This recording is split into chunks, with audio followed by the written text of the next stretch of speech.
So, Don, you love censorship, is what you're saying. No, I don't love censorship. Then why are you asking? I believe in moderation, but I don't believe in censorship. Moderation is a propaganda word for censorship. You can find, you can sign up right now and do 100 things that are hateful. But if nobody reads it, it doesn't matter. So you can think of X as being, it's much like the internet. It's not some tiny publication with like 20 articles a day. It's 500 million. But everyone has the opportunity to read it, Elon. Everyone has the opportunity to read the internet. Are you suggesting we should shut down the internet? No. If there is one lesson history has taught us, it's this. The censors are always on the wrong side of history. Every time they've tried to suppress a revolutionary idea, they only made it stronger. From Socrates drinking poison to governments banning Bitcoin, or certain platforms attempting to ban simply Bitcoin. The pattern is clear. Censorship doesn't just fail, it backfires. Instead of debating the content of what I'm saying, they attack the character instead. It's a surface level take. It's just like... But that's the playbook. That's the playbook of cancel culture. It's silence, censor, and a name call. You're anti-vax, you're a conspiracy theorist, you're a flat earther, you're anti-Semitic, you're a bigot, you're a far right wing, whatever it might be. And that's just kind of the playbook that they use. Just diluting the message. Yeah, instead of going, well, let's see what he's saying and let's attack the content of it. Smoke screen, yeah. Today we're going to expose the truth about censorship throughout history and why the fight for financial freedom today is no different. Buckle up, because the censors don't want you to hear this one. Send it!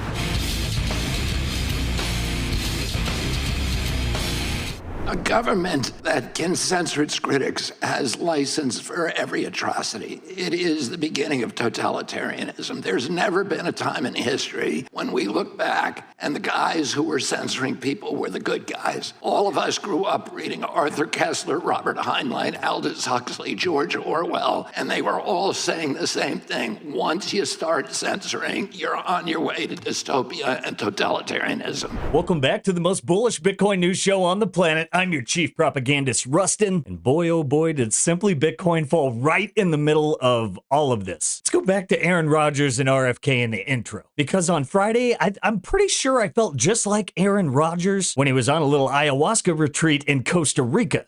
Now hear me out. During that retreat, he was cut off from the outside world, and when he came out of his what have you, what did he find? Well, the news that RFK Jr. was considering him for vice president. Now we know how everything turned out. Well, Friday, I came out of the mountains after hiking the Manitou Incline with my wife. Brutal, I might add. I opened my phone after disconnecting from the world. And what do I find? Absolute chaos. The Simply Bitcoin YouTube channel is inaccessible, and I go to Twitter to find our channel was banned and we were trending on Twitter. Absolutely insane. And the love and support from everyone has been absolutely incredible. I can't believe a few dudes, just total underdogs, castaways, the island of misfit toys. But we united to get on the mission to spread this sound money gospel and challenge the status quo. And somehow it's resonated. We're so humbled and so thankful. I can't say enough. And my friends, history is on our side. Let's start in the ancient world. Socrates, 399 BC. The Athenian government sentenced Socrates to death for corrupting the youth and questioning the status quo. What was the outcome? Well, despite his execution, Socrates' ideas laid the foundation for Western philosophy today. He's celebrated as a pioneer of critical thinking, while his censors are remembered as, well, tyrannical oppressors. Socrates had too many questions, and for that, he paid the ultimate price. But his story is just the beginning. What about Galileo Galilei, 1633? The Roman Catholic Church forced Galileo to recant his support for the heliocentric model, confining him under house arrest for the rest of his life. What was the outcome? Galileo's discoveries are now fundamental to our understanding of the universe. While the church's censorship is a cautionary tale of the dangers of dogma, the truth has a way of coming out, no matter how much those in power try to suppress it. Let's look at Martin Luther in 1521. Luther was excommunicated and declared an outlaw for his 95 Theses, which criticized the Catholic Church practices, especially the sale of indulgences. I'm sure we don't see any of that today. What was the outcome? Well, his actions sparked the Protestant Reformation, reshaping Christianity and diminishing the church's power. One man's refusal to be silenced led to a movement that changed the course of history. Now look at John Milton's Areopagitica. Now Milton's pamphlet argued against the English Parliament's licensing order, which required government approval for all publications. Yep, they had ministries of truth in the past, too. Though initially ignored, Milton's work became a foundation for the concept of freedom of speech. Milton's words resonate still today in this ongoing battle for free expression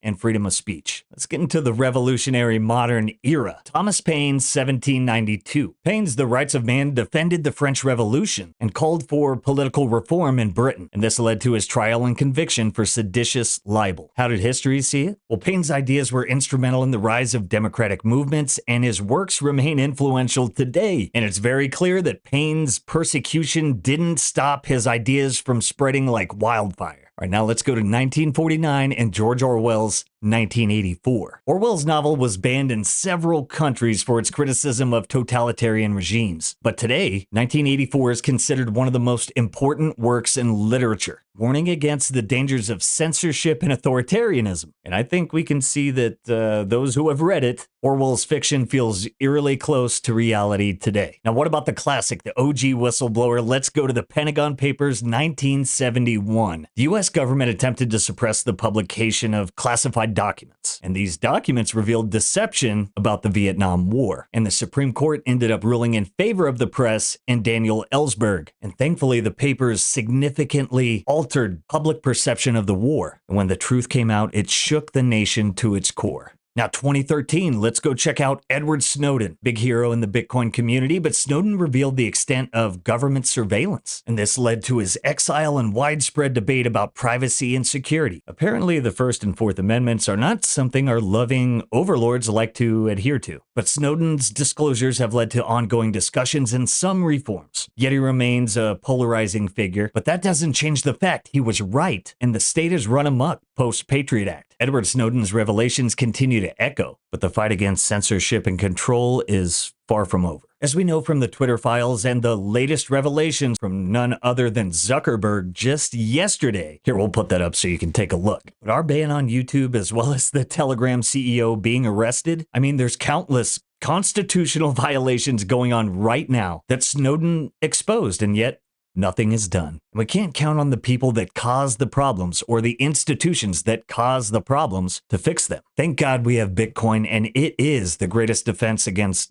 all of this. Before we show you just how bullish all this is for Bitcoin, look at our likes. I gotta pump those numbers up. Those are rookie numbers in this racket. Help us fight the thought police. Like, subscribe, set those notifications. And if you're looking to get started in Bitcoin or master Bitcoin self-custody, you're going to want to check out our sponsors, The Bitcoin Way. Guys, being that we live in clown world, it's pretty easy to understand the why Bitcoin, but over at The Bitcoin Way, that's where you're going to learn how to Bitcoin. Check out their newly revamped website. If you're looking to become a master of Bitcoin self-custody, no one makes it easier. From setting up your first wallet node to inheritance planning to everything Bitcoin sovereignty, they got you covered. Hey, and if you're looking to get started, you can schedule a free 30-minute consultation with the Bitcoin Way using that link in the show notes. We know governments and financial institutions are doing everything they can to suppress Bitcoin. They fear its potential to undermine traditional financial systems. Despite their efforts, Bitcoin will continue to grow and challenge their centralized power. And as history has shown, when the establishment tries to suppress a revolutionary idea, it only ends up amplifying it. And the one thing I am absolutely convinced that regardless of what happens next week, next month, or November, this spirit, the spirit of this revolution is not going away.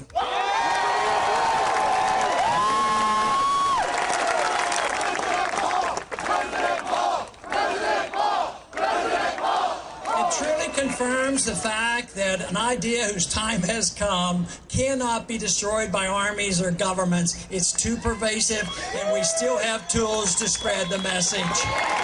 All throughout history, those who censored were always on the wrong side. They try to stifle the truth to protect their power. But just as Socrates, Galileo, and Snowden showed us today, the truth has a way of breaking free. Bitcoin represents the next chapter in this battle, and it's a battle we intend to win. Remember, it's the censored, not the censors, who change the world. If you believe in the power of free speech, financial freedom, and the right to challenge the status quo, join us in the fight. Subscribe, share, give us a pat, and let's make sure the truth is never silenced. Catch y'all next time. Peace. If you prefer to go down with the ship, fuck you.